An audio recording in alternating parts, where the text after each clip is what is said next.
to make sure that exactly. We're going to make sure everybody that wants to see us live can. And well, the other thing is the recording, to make sure that the recording catches it all too. So yep.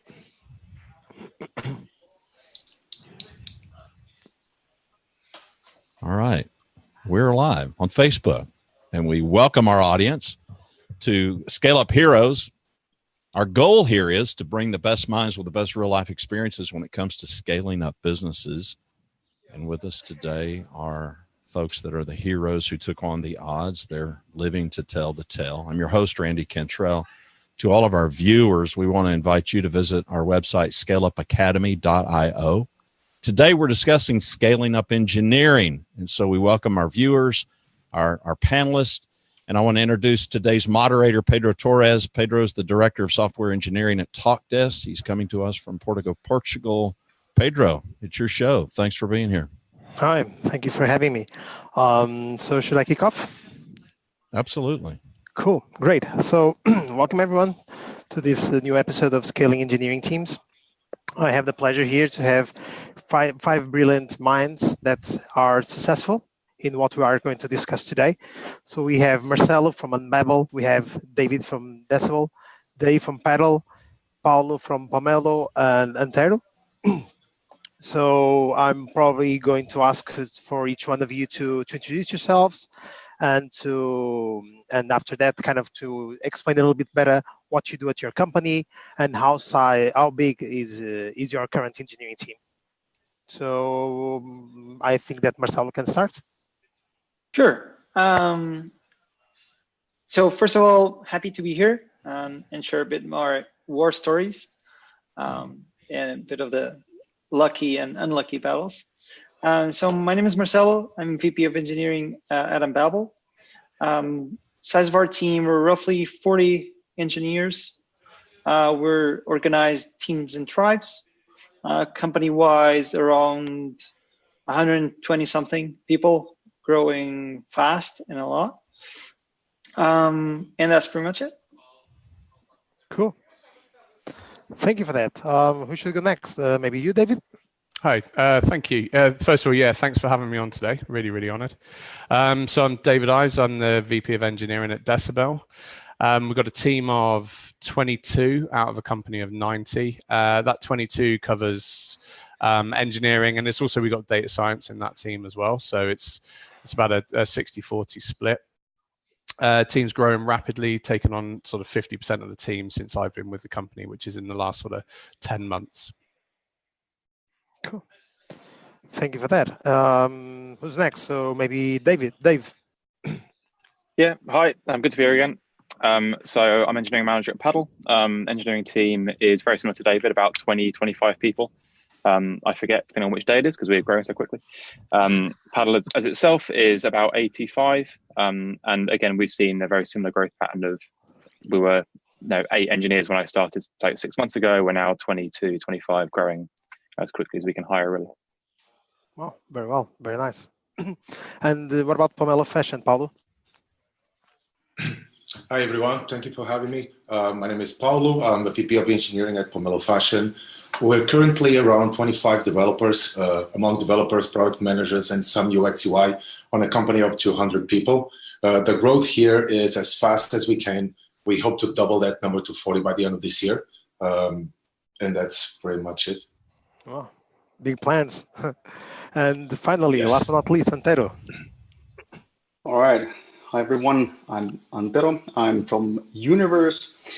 And I was actually thinking about what's my title. So I'm one of the founders. So I really don't have a title. But I would still go for it that I would be the product manager rather than like engineering lead.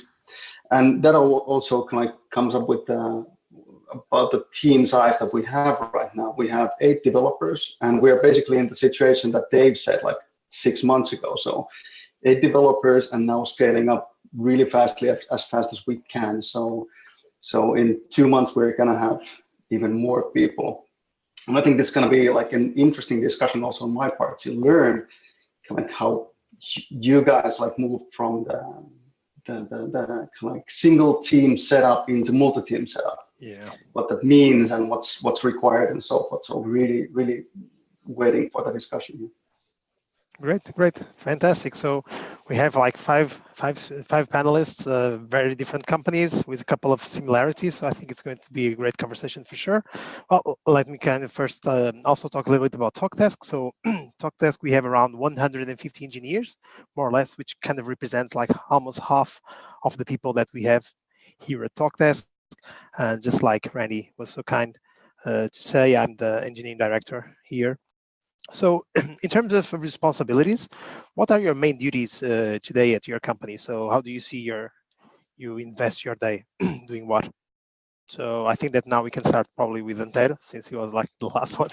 Yeah, yeah, sure.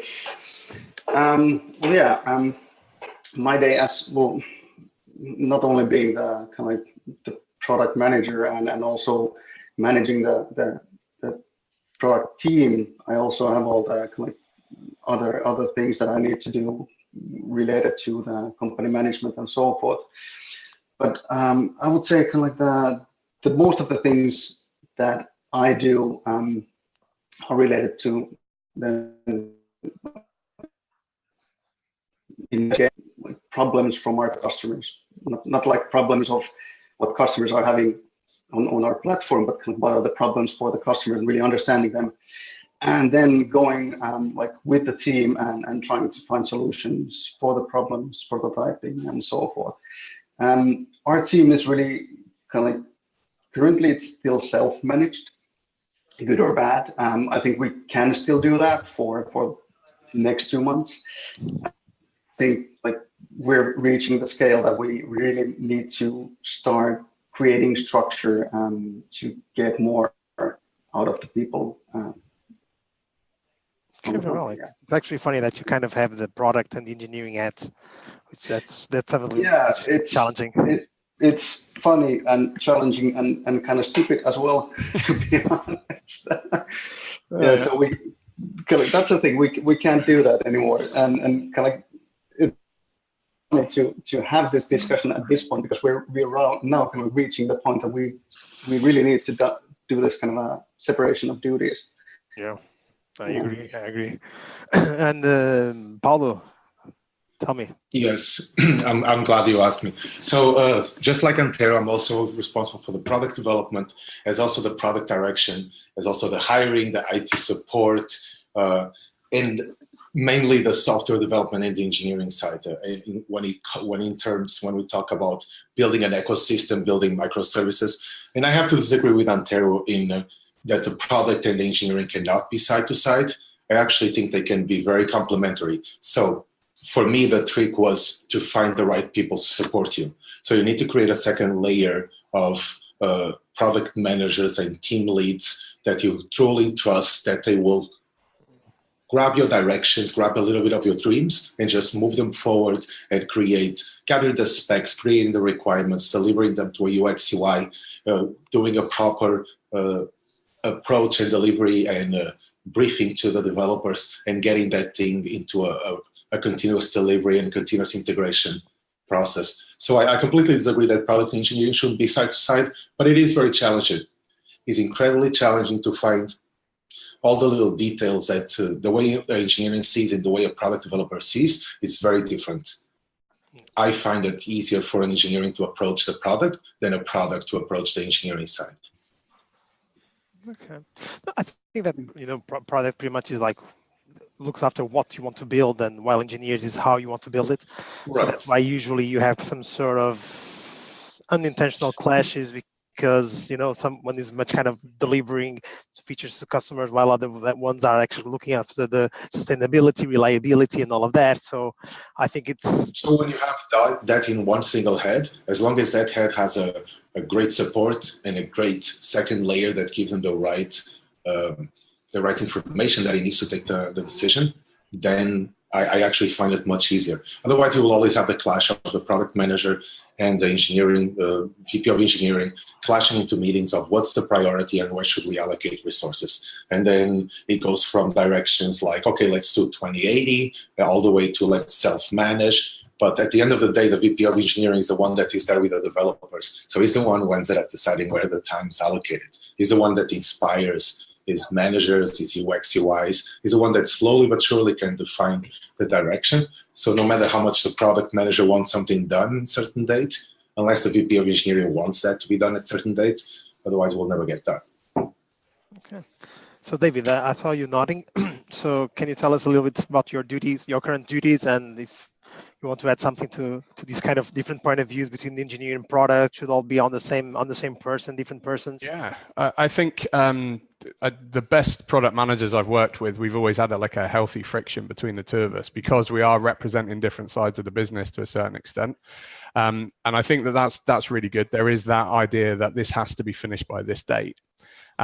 And what is finished. So yeah, we can get an iteration out for that date, but it's never going to be finished. We're going to want to look at it. We're going to look at analyzing it and improving it. So there's a constant sort of conversation going on between product and engineering, I think, and it's very healthy because engineers, I think, would by their nature would keep on working on something day after day after day, looking for perfection.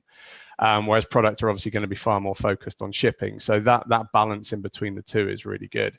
I think where we've got quite a unique situation here is we don't actually have a product team at the moment. So the CTO is kind of always had that product mentality that it's from the inception of the company that the product is his.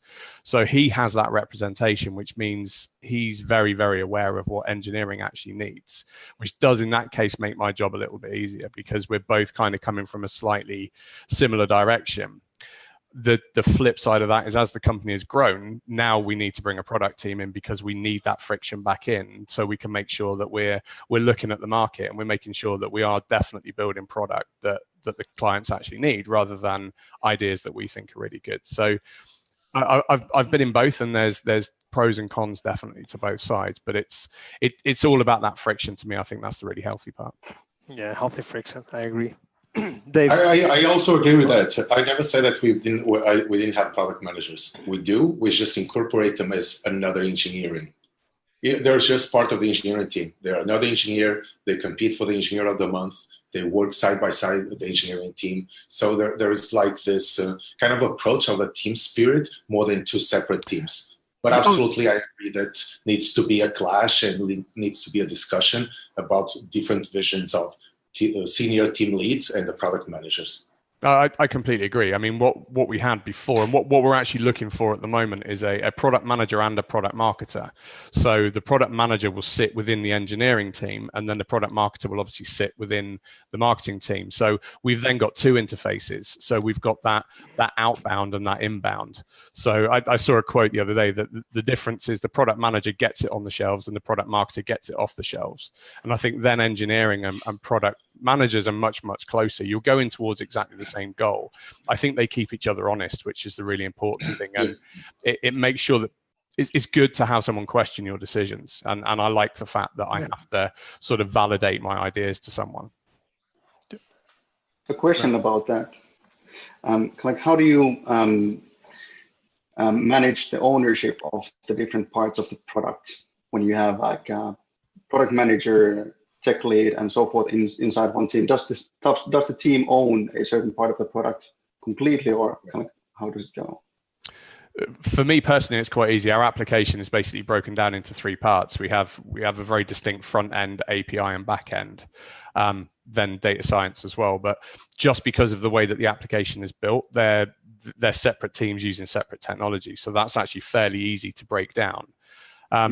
Experience I've had before is when we had a very multifunctional full stack team, is we broke the team down by company KPIs. So we had columns and rows almost. So retention was one of the core KPIs of the team. So what we did then is we had a sub team that worked purely on retention based tasks where we thought that was the main value point. And there was a product manager that sat on top of that as well. So they were a self-encompassed team. So they owned a KPI rather than physical parts of the application. So they were free to work on whatever they thought gave the best value. So I guess we're currently going through that.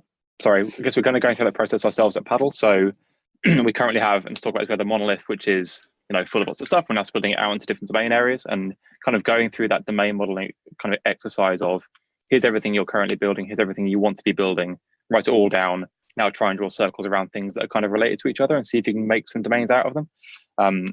It becomes really interesting from not only a product ownership point of view, but from a technical ownership point of view, because it means that you've got teams owning certain sets of components. They might build them in different ways depending on the requirements of that particular product area.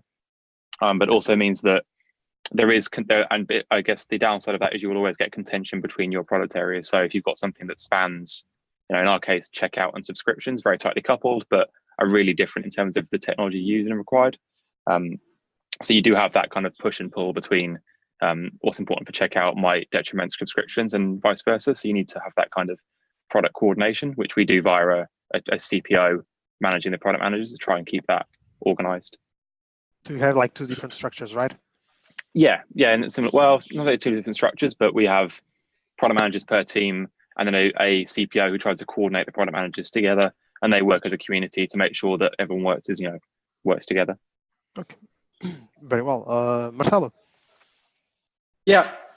So we're organized, as I said, we're organized in teams and tribes. What this means at the end of the day is that we have teams with people with mixed background, from engineers, designers, product managers, so on and so forth. And we also have tribes. So the idea for the tribe in our case is to provide alignment, best practices, standards, how we do things, how we don't do things. What's your support network of people that will be there to help whenever you need, or just to brush off some ideas, because when you isolate people on only teams, there's always a sense of disconnection that may arise sooner or later, right? Yeah. So the idea here is that, and to be honest, to share a bit my thoughts on this, it really depends on the people that you have, right? The structures, they don't just exist by themselves. If you try to apply by personal experience, if you try to apply any textbook structure, it will just, odds are it will fall off the wagon really fast, right? Because you need to tailor the structure to the people that you have. Simple as that. And one of the things that we found across the years is that you have to try out things, and most of the structures sometimes fail. And the tricky point is you need to iterate fast, and you need to continuously optimize, a bit on a Toyota way note, where you look for the waste and you kill the waste, and when you kill the waste, you optimize. And if you apply that on the tech side and also on the structure, the human side of things, you'll get always to a better point than where you were previously. And especially for fast-growing companies, you'll iterate on the structure of the teams several times before you find something that you're more comfortable with. And then 3 months later, you're talking about the new round of funding round, and you need to scale again.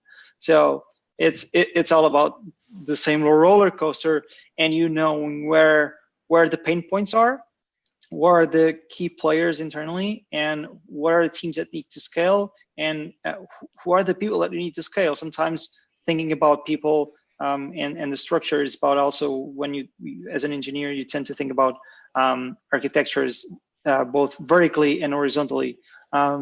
Scaling a team is not only scaling horizontally, hiring more people, more senior people or whatever, but also to make sure that the people that are with you from the get-go get the appropriate follow-up, and in terms of training, because sometimes we follow that rabbit hole where you think that just because they're a long time in the company, they can become managers or team leaders. That's not true, right? If some people need help, other people are just not built for it.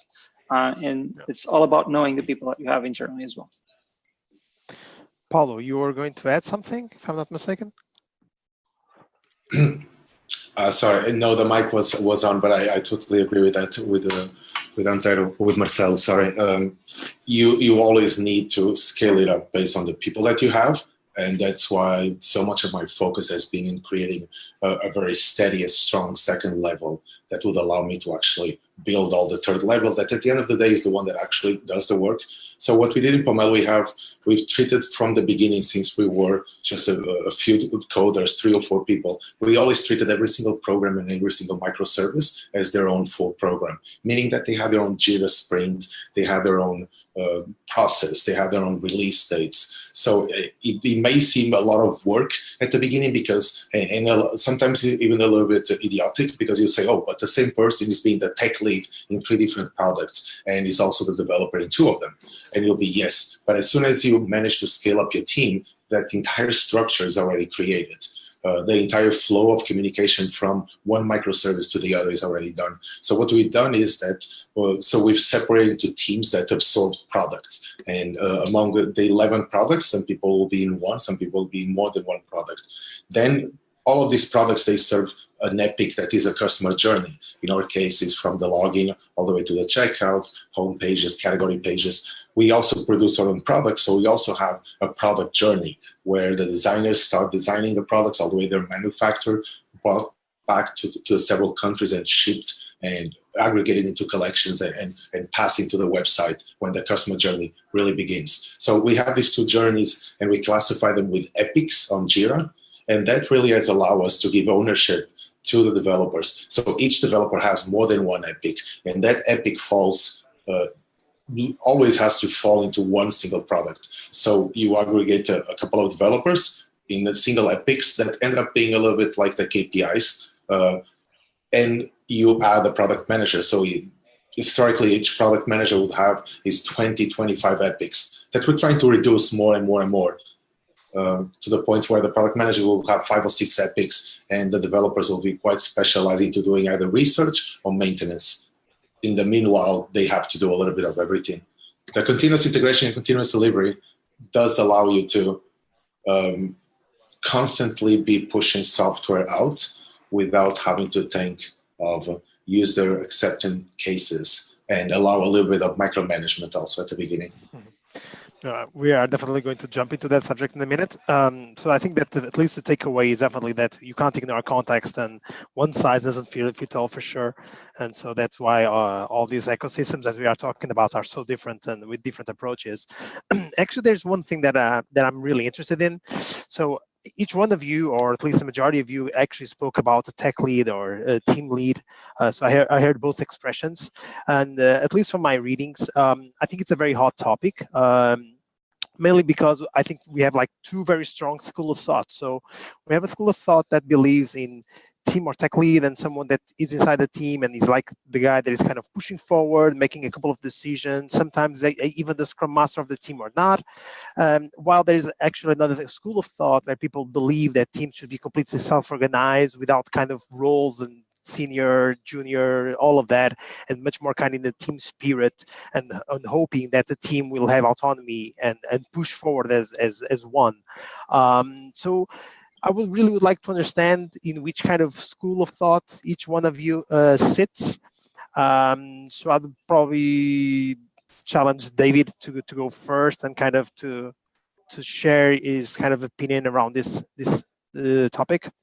So each one of the teams we do have a team lead in there. They are generally the most senior and the most experienced engineer, but it doesn't necessarily have to be that way. When we were saying earlier about people having to move into management, we use the career ladder that Camille Fournier put together for Rent the Runway, which gets to a senior engineer level, and then it splits into a management path and then the tech lead path. So it allows you to stay very, very technical if you want to. So in the team I have a mixture of some of the tech leads are going for a very sort of tech architect role, maybe even a CTO down the line, and others want to move into a more VP of engineering managerial role. So they get something very, very different out of that lead as such. We call them team leads rather than tech leads. Okay. So for us, it gives us an opportunity to allow personal development for each of the people within our team and gives them a goal and something to work towards. But from a personal level for me, as the team grows, it allows me to still keep a good handle on what's going on in each component without having to I physically haven't got the time to do weekly one-to-ones with absolutely everybody in my team. So I can at least I can have a weekly one-to-one with all of the team leads. And then from there, I can address any other issues that I need to. So for me, I use it as a very, very good lens on the health of the team at the time. But also it gives everybody a career path that they can see and they can follow. So that's kind of our justification for it. Good. I like the idea of having looking to the technical and the kind of personal or people traits to decide who should be a team leader or not. So very good. Dave, what about in Paddle? So do you have some sort of leads inside the teams? Not really. Yeah, so very similar actually. I tell you, we almost exclusively look for team leads who aren't the strongest tech lead, but are the strongest organizationally and personally. So it's almost emphasized that you don't need to be the strongest technical person to lead a team. That's almost the least. And even when we're hiring for these kind of roles, we over index way more on the, can't call them soft skills and shouldn't call them soft skills, but the harder skills to learn, which are the more interpersonal ones. The technical side is far easier to learn. So again, yes, we have a team lead per team that is a senior engineer, but only because they've happened to be, rather than it being kind of mandated. And then in a very similar way, we have a similar career ladder where you can go from a senior engineer to being a principal engineer or to being a team lead. And also to encourage people to try those out, because you won't know until you've done it for a little while whether you enjoy it or not. So try and stay technical. If you realize you like people and want to do some more people stuff, swap. If not, come back. It's not my career is very similar. I got very senior, ended up managing loads of people when I really miss engineering. So I came back and was an engineer and then did the same path again. And you have to learn that as you go along. So we want to make sure we set people up for that. Good. Actually, you were kind of talking about the career ladder, and it reminded me of how we need to be aware of the Peter principle, which is actually something pretty cool, because every time you're getting promoted, you get up to a point where you're just so incompetent that you just don't get promoted anymore. So that's actually a pretty cool principle, and the career ladder always reminds me of that. Antero, so today you have your team 8. So I imagine that probably kind of you're leading the team. How do you envision when you start scaling? Do you see yourself kind of grabbing also this kind of key role, or you're not that very fond of? Yeah.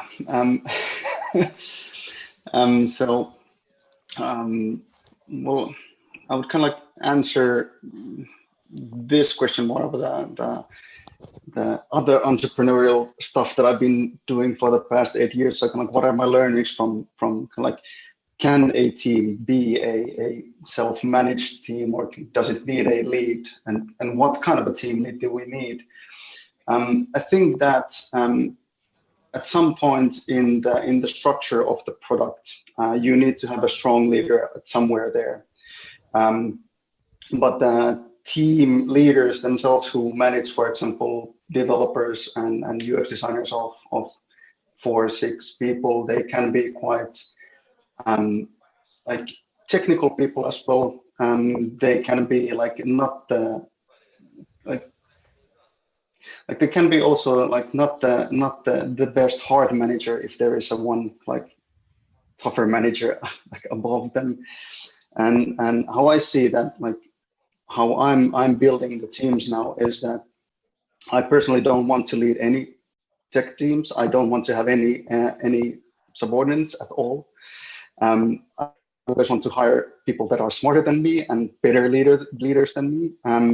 So definitely that's where I'm aiming for. So to get competent team leaders, at least one that is really good at leading people, and the other one who's really good at leading technology, and seeing how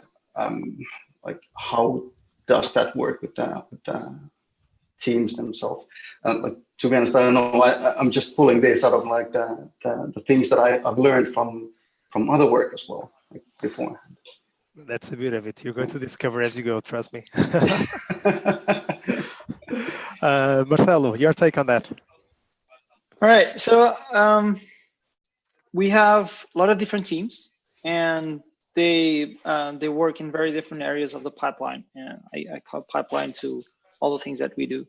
And some of the teams are more close to the customer, and other teams are more close to the machines, let's say. So it differs. We actually imply sort of an hybrid approach on that topic. Tech lead, team lead, it really depends where you're trying to lead, if it's people or if it's technology. So depending on the initiatives, depending on the teams, we may apply one or the other.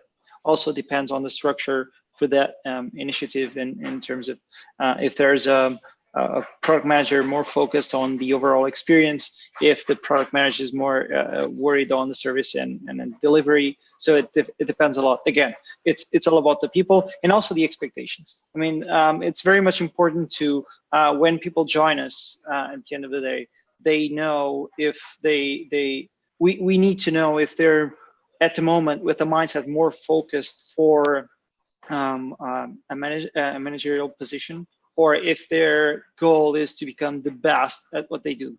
And sometimes that people don't know. We have a lot of cases where people have very clear idea they want to become best manager or a team leader.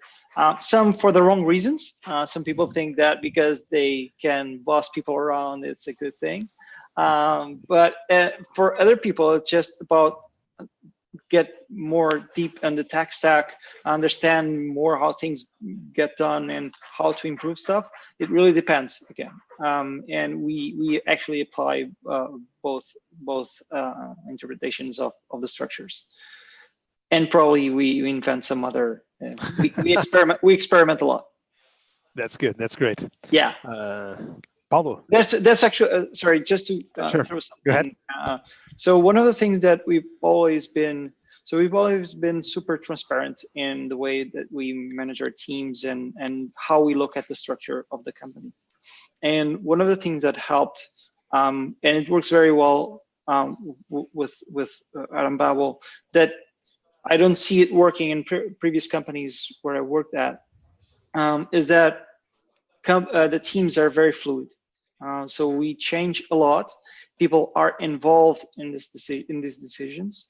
We just don't show up and say, look, there's another team, or we decided to fragment this team. It's not about that. So it's about the mission. And inside the mission, there are several initiatives, there are several goals, and things that you need to do to get going. And for that, we involve everyone. And from all the collectives, sometimes you get consensus, other times you don't really get consensus, and you have to apply a bit of a Darth Vader sort of democracy. But at the end of the day, it's also for everyone's best benefit. And we make sure that's very clear and transparent to everyone. So what that does for us, it allows us to experiment a lot. It allows us to try out new structures. It allows us to give people the opportunity to be a tech lead, to be a team leader. And some people need this experience before committing to a hard role in that area. And we do it fast, and we iterate as fast as possible as well, without jeopardizing the goals of the company. It's always a bit of a trade-off. Very well, very well. Good stuff. Paulo, last but not least. Yes, I couldn't agree with Marcelo more. Definitely, it's all about the people that you have available, especially at these points between 5 and 20, when you really have to struggle and show people what's the goal here, what's the dream, what's the product that you want to create, what Marcelo calls it the pipeline, we call it the ecosystem, but the concept ends up being the same. I couldn't agree more that you need to experiment, you need to grow. We strongly, and me personally, I strongly believe in strong tech leads that can take over the company, they can take over the product. I believe that the people skills can be taught easier than the technical skills, that passion for going all the way deep into the detail, that passion for reading the code, for doing the code reviews. That is something that, maybe some people can learn how to do it for 8 hours, but when you're talking about scaling from the first 50 people, you want those people that are passionate. Hiring talent is definitely hard, especially in Southeast Asia. So you do have to play with the people that you have. We don't really have the lead, or we rely a lot in the product manager to take the product direction, and in strong tech leads with enough people skills that are able to understand the opportunity that they have right now and they have in their hands, the fact that they can grow so much faster than they could grow in a corporate environment, and also that passion for building something new. So looking for those people that are passionate, that really want to do this adventure with you is the essential. Then you figure out how to mold the team. If that person has more seniority experience in, let's say, customer-facing experience, you can, once again, I agree with Marcelo with a little bit of democracy, because you need to be transparent and open, especially on these stages. You need to involve your developers and make them believe, and in reality, have them in the decision-making. You create teams around those people, right? If those people are inspirational enough, it doesn't really matter if they don't have enough tech. They will bring other things to the table. And as you grow from 20 to 40, from 0 to 20, you need all kinds of talent. So taking the most out of the people, I think that's the trick that Very well. Actually, my take on that is, so here at Talkdesk, we also have tech leads, although some teams actually don't have, again, because we don't it's not mandatory, although it's like the norm. I think it's great to have someone that has like those traits, and and it's accountable for stuff, and he wants to push the team forward, and it's almost like the team captain. We were talking about the World Cup that is happening right now in Russia, so I like that sort of person. Although sometimes I'm afraid that as soon as you have like a team captain obviously on your team, in your squad, on your guild, whatever, sometimes I'm afraid that we are just kind of favoring someone to develop more than the rest, and also sometimes I'm afraid that we kind of kill a little bit the self-organization if some people kind of rely on having a tech lead to push everyone forward. So that's why I kind of sometimes I have my doubts around these kind of leading positions inside a team. Although again, I think it really depends on the context. It can work like a charm, or it can be tricky. That's my interpretation of this tech team lead, and usually something that we debate a lot here at Talkdesk around that duty. So another thing that we've discussed, and well, we are almost running out of time, so I'm probably kind of just going to ask this question one more. I've heard like very interesting stuff around CI/CD, which is something that I'm very passionate about. So all extreme programming, engineering practice is something that I really love. I really would like to understand from your point of view, how are you kind of shipping features? So do you have pipelines? Do you believe in continuous delivery and continuous deployment? Trunk-based development? Are you kind of deploying stuff and developing things in waterfall, in agile? I've heard Marcelo talking about lean too, which is something that I really like too. Are you kind of putting stuff into production every single day? Are you kind of holding everything back and just kind of deploying it once a month? So how does it work for your companies? And probably we can start with Dave. Yeah, so I'd say it's I have the same belief structure as you, but it's very much a work in progress, I think, at Paddle. So we deploy once a week at the moment. We use CI, but the deploy process is more manual than I'd like. It's still reasonably automated, but it's not a button click and it's gone. There's still a little bit of testing involved that we wouldn't want to do manually. Yeah, I think the big thing for me is separating continuous deployment and continuous delivery, and making sure that you're not deploying for the sake of things. You're deploying value rather than deploying, arbitrary pieces of code that don't really get you anything at the end of it. It's good to make sure you're not getting stale, but you need to balance that with, with actually shipping value as well as just shipping, new things. Good. Couldn't agree more. Paulo. So we do releases twice a day, but we're having 11 microservice, so it really depends if there is features to release or not. But on the main products, on the most important, and especially on the web ones, we will release several times a day. There will be several stages. It is one button by now. That's something that I'm very proud. He also has an entire layer of unit tests and usability tests in the middle. So things usually get caught there between staging and pre-production instead of actually going to production. But I believe in deploying every day, because a good developer will find small bugs every single day.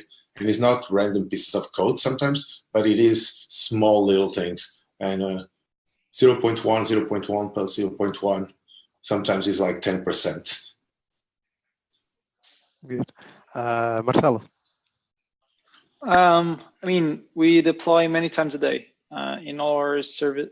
We kind of divide it in apps, tools, and services, because as I said, so we have sort of bit of complex system. I mean, it's spread out of completely different from, we still have our own like pet monolith, which we started to turn into a bit of a neo monolith a year ago. And we already have a lot of microservices, some of the stuff we call it services, and also some tools. And they are completely different one from each other. But in all, we do many deploys many times a day. And the idea for this is that sometimes you need to break stuff to learn how to move forward faster and better. And nothing better than a touch of reality. I mean, I don't really believe in holding things back. Of course, the customer must not be impacted in any way, shape, or form, but you need to learn at least to measure risk.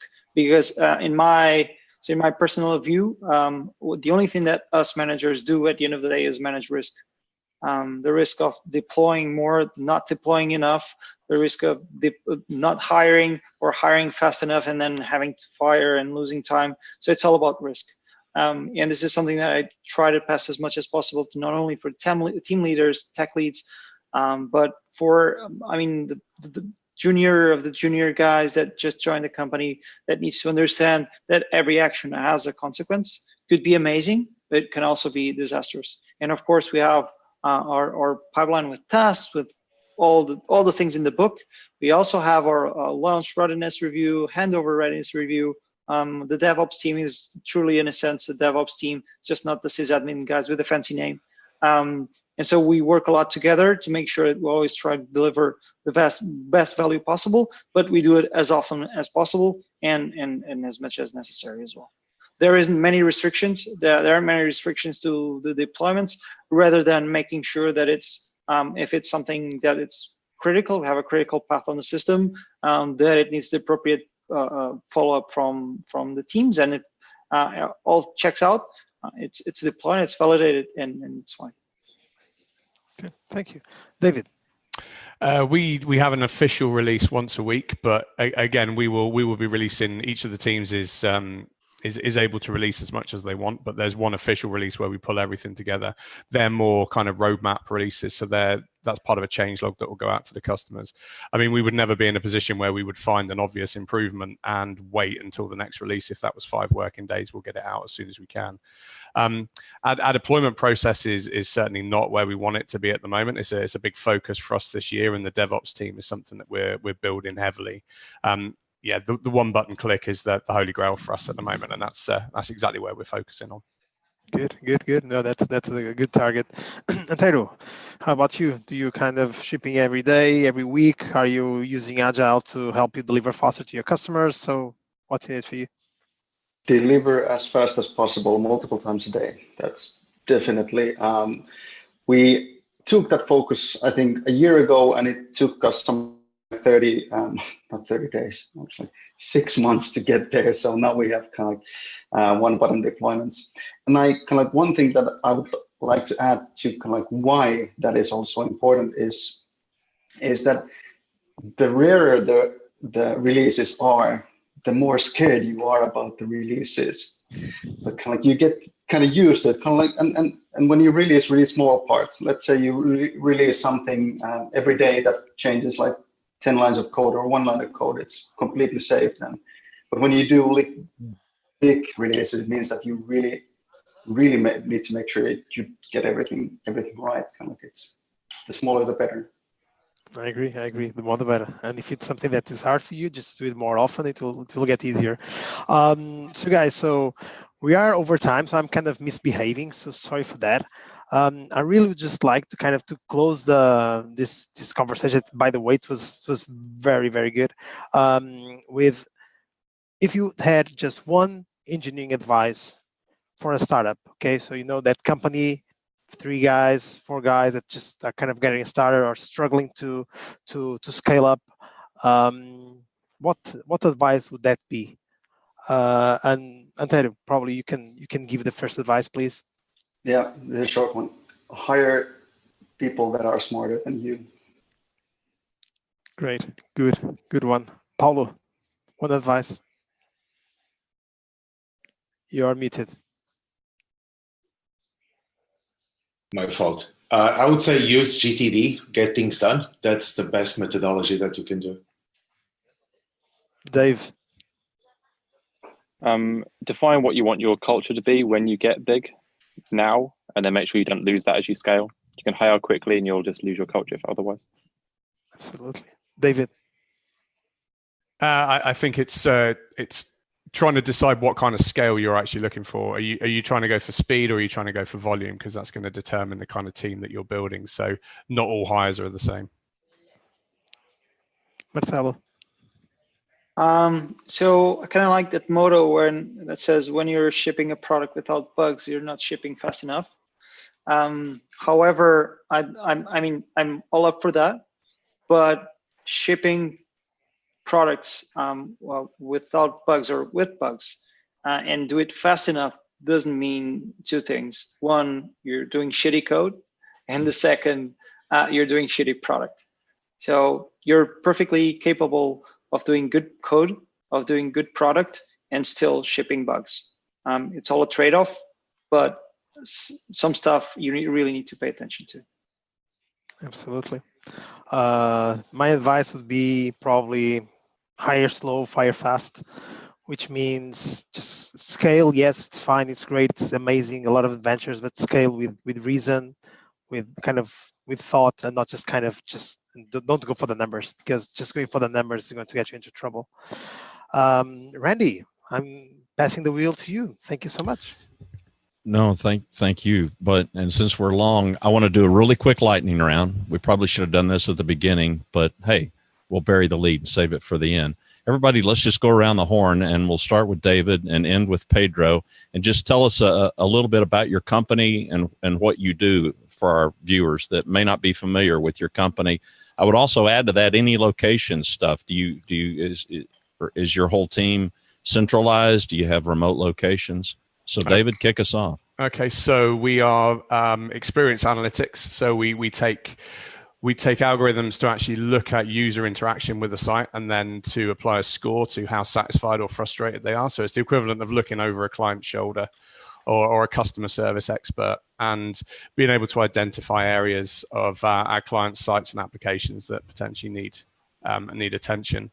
We are primarily based in London, all of the engineering teams in London, but we have a sales and service delivery team in Boston. We have also got a team in Denver, and we are also in San Francisco now as well. So we're moving across to the West Coast quite rapidly. Antero? Not yet. All right. So Universe is a digital workplace product. So we want to build basically a central nexus where you go to start your day and then return there multiple times a day. Kind of like next version of a company intranet. So that's what we want to do. We're located in Helsinki and in Amsterdam. The product is in Helsinki, and Amsterdam has sales and marketing. Helsinki has everything else. Marcelo? So Unbabel, our motto is we're building the world's translation layer. We're provider of translation as a service. We leverage a mix between AI and a community of 50,000 people, bilinguals across the world. And we're focused, our headquarters is Lisbon. We have offices in London, New York, now San Francisco, and growing a lot. But our headquarters and base for surfing and all nautical activities is in Lisbon. Of course. Paulo.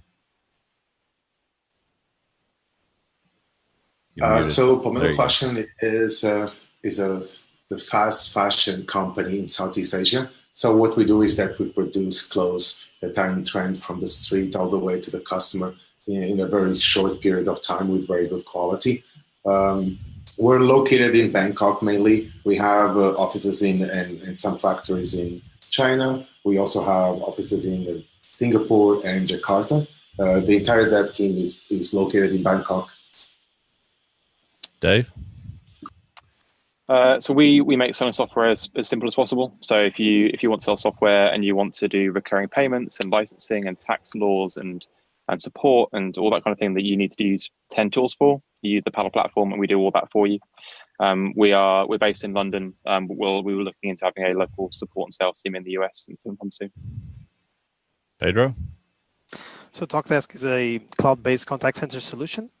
We integrate with lots of tools that the enterprises use, like, for instance, Salesforce, which is pretty much our magic sauce, our secret sauce, so that every time somebody rings a contact center, before the agent picks up the call, he knows exactly that, for instance, is Marcelo, and he's ringing because he had internet issues on the last 2 days.